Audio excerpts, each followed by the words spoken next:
روش مطالعه شماره 1. این روش 6 مرحله دارد. پیشخوانی، سوال کردن، خواندن، فکر کردن، از حفظ گفتن، مرور. مطالعه عناوین و سرفصل‌ها فرد را در جریان مطالب کلی درس قرار می‌دهد و یک نگرش کلی در فرد ایجاد می‌کند. پس از پیشخوانی به چیزهایی که خوانده‌اید فکر کنید و درباره آنها سوال‌های کلی طرح کنید.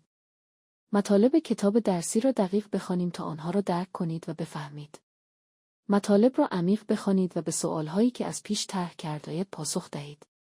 پس از خواندن متن درس، مطالبی که خواندید و سوال‌هایی که طرح کرده‌اید فکر کنید و ارتباط‌هایی بین آنها ایجاد کنید. پس از خواندن یک متن آن را برای خودتان بازگو کنید و خود را در کلاس تصور کنید که به دوستانتان درس می‌دهید. در مرحله آخر، مطالبی را که حفظ کرده‌اید را مرور کنید. بهترین زمان مرور مطالب پس از اولین نوبت مطالعه و قبل از امتحان است.